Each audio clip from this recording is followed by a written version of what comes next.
सांग तुझं खरं स्वरूप काय? बाण दैत्य, अरे मी कोण? मी विश्वाची पराशक्ती. अरे मी भगवती. अरे मी दाक्षायणी.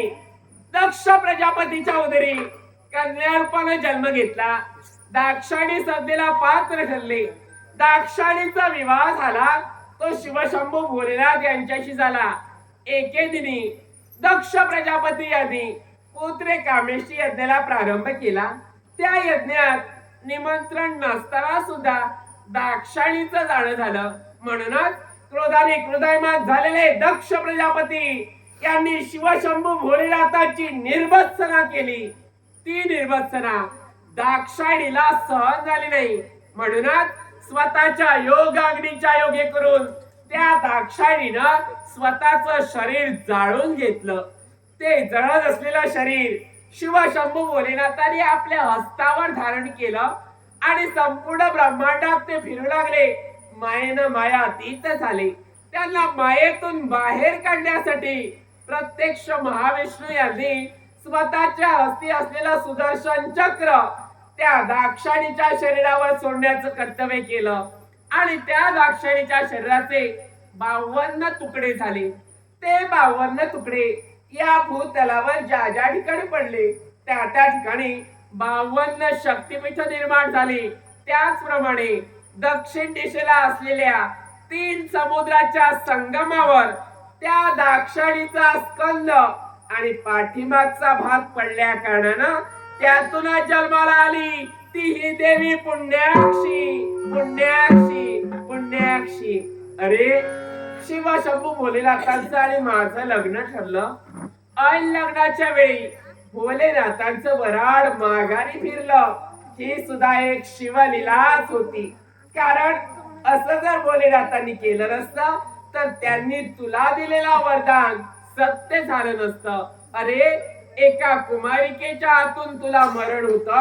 म्हणूनच आज माझ्या शस्त्राच्या योगे करून तुला मृत्यू आलेला आहे. माते, या विश्वात अनेक दान श्रेष्ठ आहेत. भूदान, गोदान, जलदान, अन्नदान, कन्यादान, त्याप्रमाणे छत्रदानही श्रेष्ठ आहे. मग माते, तुझ्या कृपेचं कृपा छत्रदान सदैव माझ्या मस्तकी राहो. आशीर्वाद रूपी पसरलेले तुझे दोन्ही हात माझ्या मस्तकावर स्थिर राहावे आणि ज्या भूमीवर मी रक्ताच्या थारोळ्यात पडलोय ती भूमी एक पवित्र तीर्थक्षेत्र म्हणून या विश्वात उदयास यावी, हीच एक माझी शेवटची इच्छा आहे. तथास्तु तथास्तु तथास्तु. तुझ्या इच्छेची पूर्तता करून कृपेचं कृपा छत्रदान मी तुला देण्याचं कर्तव्य करते. आणि ते कोणत्या रीतीला असेल तर यापुढे या विश्वाच्या कल्याणासाठी ही असुरमर्दिनी पुण्याक्षी याच ठिकाणी राहणार आहे. आणि या संपूर्ण परिसराला यापुढे सारे लोक कन्याकुमारी म्हणून संबोधतील. कन्याकुमारी म्हणून संबोधतील. कन्याकुमारी म्हणून संबोधतील. कन्याकुमारीची देवी असुरमर्दिनी पुण्याक्षी माझ्या भक्तांचं कल्याण मी करणार आहे. एक ना एक दिवस शिवशंभू भोलेनाथ माझ्याशी लग्न करण्यासाठी येतील. या आशेकडं नेत्र लावून त्यांची वाट पाहत मी इथंच राहणार आहे. एवढंच नव्हे तर भोलेनाथांशी लग्न मोडलं म्हणून मी माझा शृंगार या समुद्राच्या पाण्यात धुण्याचं कर्तव्य केलं. म्हणूनच या समुद्राचं पाणी हे रंगीत होईल असा माझा आशीर्वाद आहे.